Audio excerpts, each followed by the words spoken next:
नमस्कार दोस्तों, स्वागत है आपका आपके अपने YouTube channel Aftab study classes में। तो दोस्तों आज हम बात करने वाले हैं क्लास 10 के लिए NCERT मैथ जो हमारा चल रहा था उसमें हमारा आज चैप्टर है चैप्टर नंबर 3। इसका नाम है दो चर वाले रैखिक समीकरण युग्म।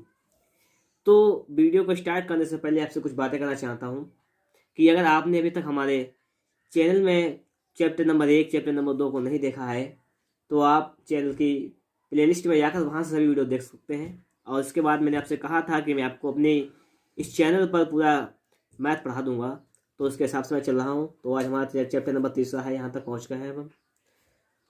तो अगर बात की जाए तो उसमें कह रहा है कि दो चर वाले रैखिक समीकरण। ठीक है, तो सबसे पहले समझ लेते हैं कि चर अचर क्या होता है, इसके बाद चैप्टर को स्टार्ट करेंगे। तो देखते हैं यहाँ पर, देखिए सबसे पहले चर यहाँ कह रहा है, पहले आप समझेंगे चर क्या होता है और अचर क्या होता है, पहले इसको समझ लेते हैं। ठीक है, देखिए चर क्या होते हैं वो समझिएगा आप लोग। ए से लेके जो जेड तक की हमारी ABCD होती है उनसे हम चर कहते हैं। और अचर मतलब गिनती, जो भी गिनती होते हैं उन्हें हम अचर कहते हैं, जिसका मान नहीं बदलता है। चर माना जो बदल जाए, मान लिया कोई समीकरण है उसमें ए से लेकर जेड तक कोई मान निकालते हैं, कहीं x के अलावा 2 आता है, कहीं 3 आता है, तो ये मान बदल जाता है तो उसको हम चर कहते हैं। और अचर मतलब गिनती का 10 है तो 10 का 10 ही रहता है। तो इस प्रकार से चर अचर की बात होती है। ठीक है, तो इसमें देखिए कह रहा है कि दो चर वाले रैखिक समीकरण, मतलब क्या है कि आपको चैप्टर मिलेगा पढ़ने को, इसमें मिलेगा दो चर वाले रैखिक समीकरण, दो चर वाले रैखिक समीकरण। तो दोस्तों आप लोगों को इसमें दो चर वाले रैखिक समीकरण मिलेंगे। इसका मतलब है कि जिसमें लीजिए XY या AB कोई भी दो अक्षर आपको पढ़ने वाले मिलेंगे। ठीक है, तो स्टार्ट करते हैं। देखिए क्वेश्चन नंबर 1, क्वेश्चन नंबर 1। तो देखिए क्वेश्चन नंबर 1 सामने स्क्रीन पर लिखा हुआ है कि आफताब अपनी पुत्री से कहता है, 7 वर्ष पूर्व मैं तुमसे 7 गुनी आयु का था, अब से 3 वर्ष बाद मैं तुमसे केवल 3 गुनी आयु का रह जाऊंगा। क्या यह मनोरंजक है? इस स्थिति को बीजगणितीय एवं ग्राफीय रूपों में व्यक्त कीजिए। मतलब क्या है, इस सवाल को आपको बीजगणित और ग्राफ दो रूपों में व्यक्त करना है। तो देखिए स्टार्ट करते हैं। सबसे पहले क्वेश्चन को कॉपी पर लिखते हैं। देखिए क्वेश्चन नंबर 1, तो इसमें देखिए आफताब अपनी पुत्री से कहता है, मतलब आफताब पुत्री दो लोग हैं इसमें। तो हम मान लेते हैं कि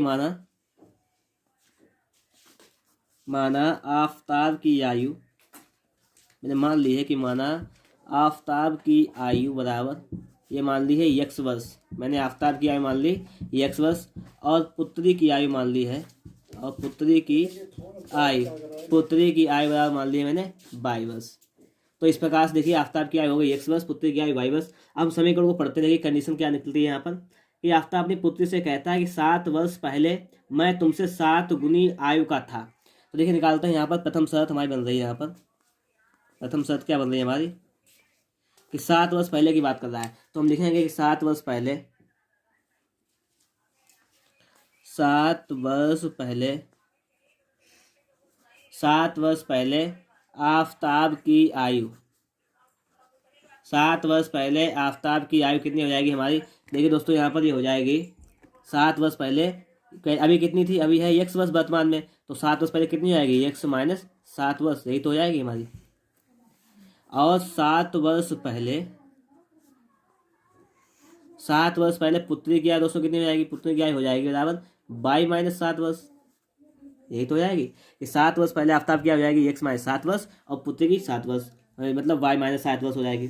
अब इसमें कह रहा था कि 7 वर्ष पहले मैं तुमसे 7 गुनी आयु का था। मतलब समझिएगा समीकरण कैसे बनेगा। यहाँ पर बात करते हैं कि एक तरफ लिख लेते हैं हम आफताब की आयु जो कि पिताजी हैं यहाँ पर इनके x माइनस 7, और दूसरी तरफ पुत्री की आयु।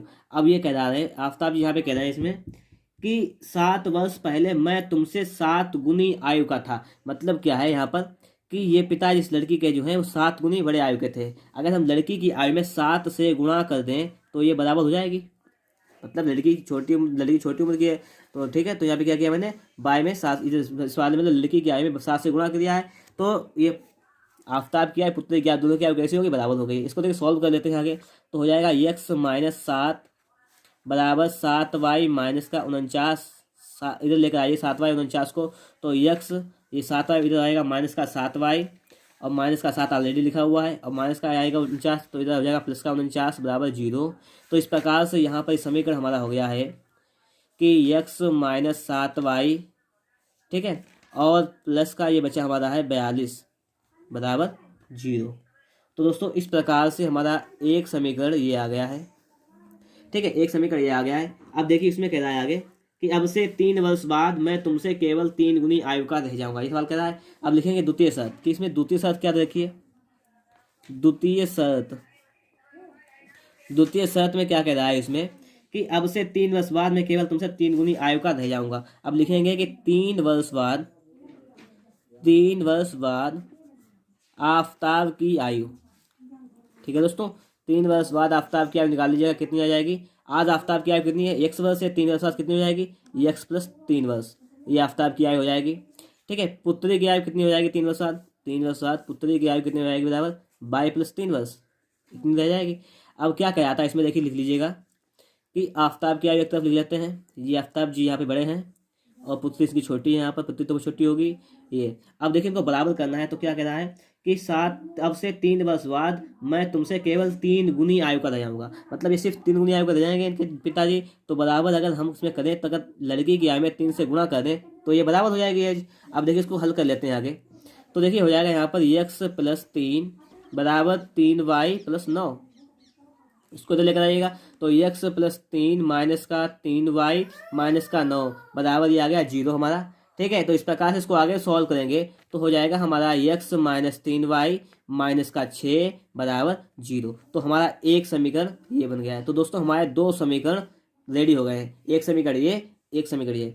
हमारा सवाल कह रहा था कि इस स्थिति को बीजगणितीय एवं ग्राफीय रूपों में व्यक्त कीजिए, 2 रूपों में व्यक्त करना था। तो देखते हैं आगे क्वेश्चन को।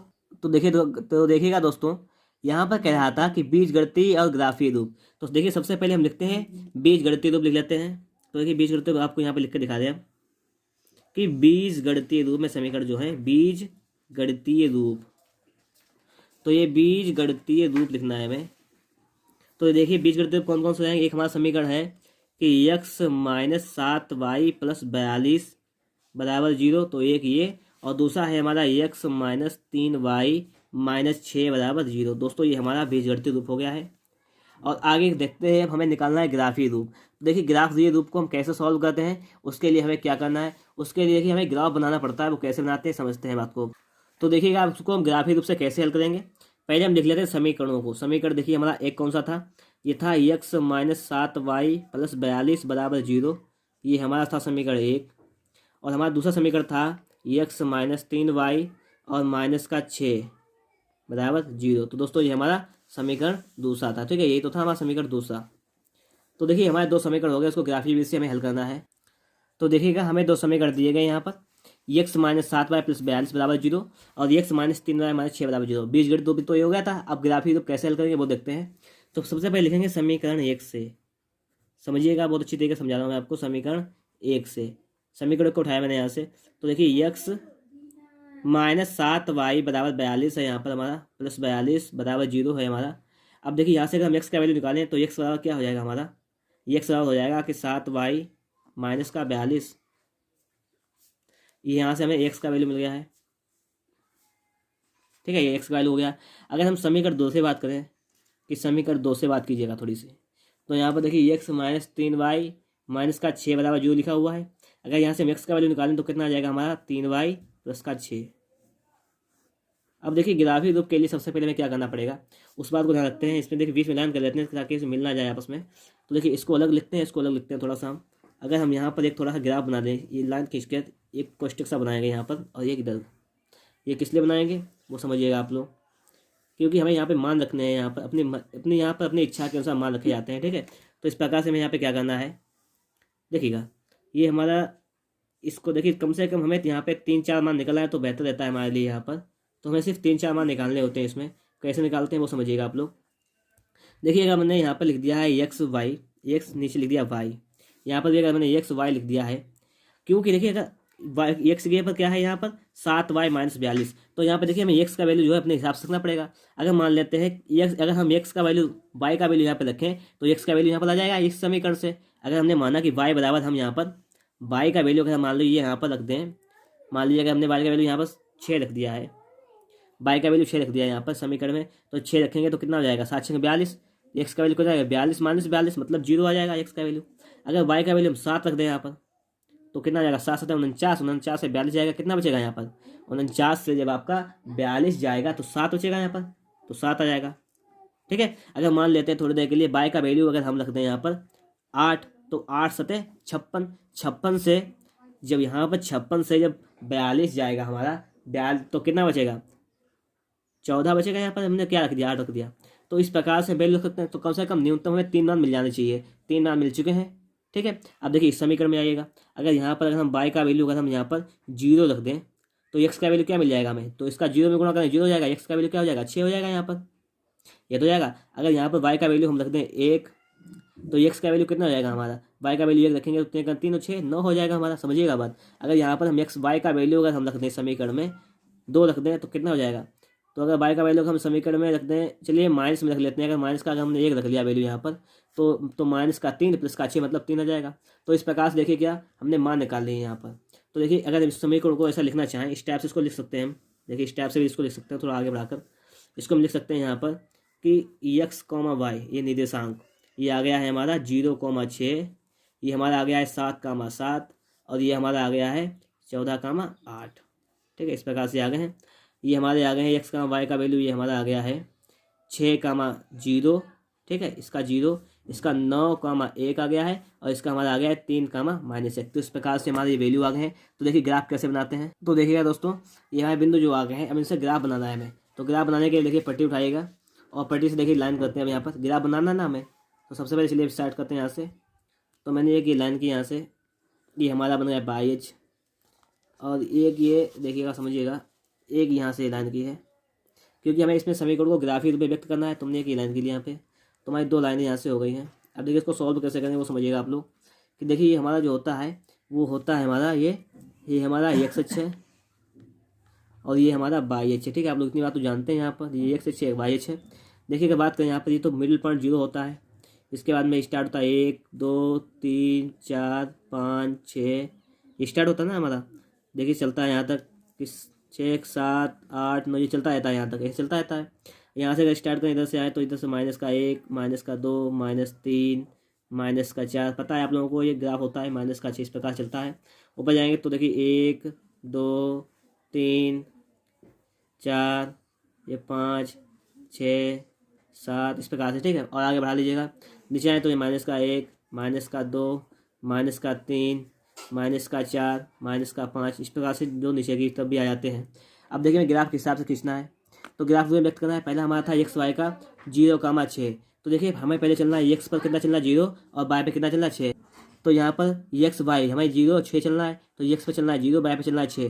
तो चलते हैं एक्स पर हमें कितना चलना है 0 चलना है, ये हमारा हो गया 0 और वाई पे कितना चलना है 6, तो ये 6। तो ये वाला बिंदु आ गया हमारा, पहला बिंदु आ गया है 0,6। कहाँ पर आया है, ये हमारा आया है यहाँ पर, ये आया है 0,6 वाला बिंदु ये आ गया है।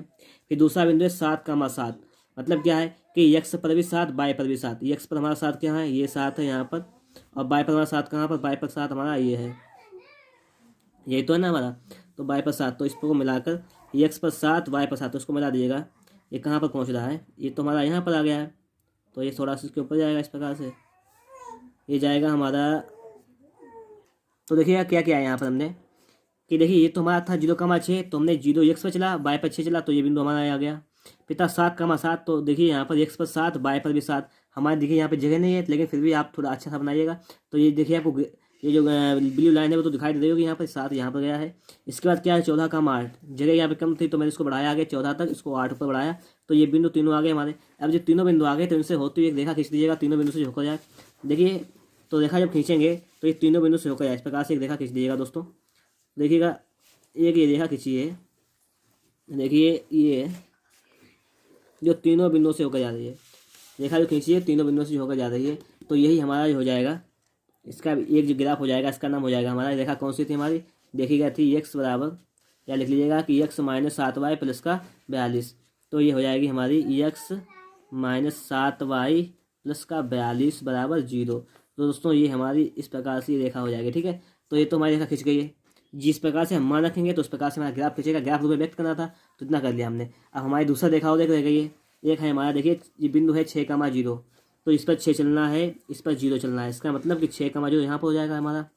ठीक है, दूसरा बिंदु है 9,1, 9 यहाँ पर है हमारा ये बिंदु और 1 ऊपर जा रहा है। तो इस प्रकार से ये रेखा कहाँ पर जाएगी हमारी 9,1 वाली, 9,1 की रेखा जाएगी यहाँ पर। देखिए ये 9,1 हो जाएगा हमारा। ये हमारा 0,6 है, ये हमारा 9,1 है और हमारी एक रेखा और है यहाँ पे 3,-1।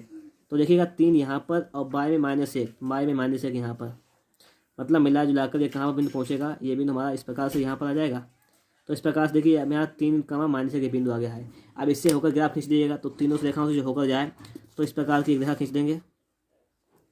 ठीक है, तो क्या किया है, इस प्रकार की रेखा खींच दी। ये तीनों रेखाओं से होकर जा रहा है। ठीक है, तो इस प्रकार की हमारा ये ग्राफ खींच गया है। तो देखिए इसका भी नाम रख देंगे हम। क्या नाम था इसका, देखिएगा समीकरण था ये कि x - 3y - 6 = 0। तो दोस्तों इस प्रकार से हमारा ग्राफिक रूप से इसको हल कर दिया है हमने। तो इस ग्राफिक रूप से बस हल करने के लिए बस इतना होना होता है कि ये ग्राफ से हल नहीं हुआ है, इस क्या है ग्राफिक रूप में सिर्फ व्यक्त किया गया है। ठीक है, और ये हल कब होगा कि जब ये दोनों ग्राफ जो हैं एक दूसरे को काट जाएंगे, जो हमारा मतलब प्रतिच्छेदी बिंदु आ जाएगा, तो उस पर जो बिंदु आ जाएगा वो इसका हल हो जाएगा, एक्स वाई का वही वैल्यू हो जाएगा। ठीक है, लेकिन हमें से सिर्फ व्यक्त करने के लिए कहा था, तो हमने सवाल में व्यक्त कर दिया है। तो अगर आपको वीडियो अच्छा लगा है फटाफट वीडियो को लाइक कीजिएगा। हाँ, अगर आपने अभी तक हमारे चैनल को सब्सक्राइब नहीं किया है तो चैनल को सब्सक्राइब कीजिएगा। ठीक है दोस्तों, वीडियो देखने के लिए आपका बहुत बहुत धन्यवाद।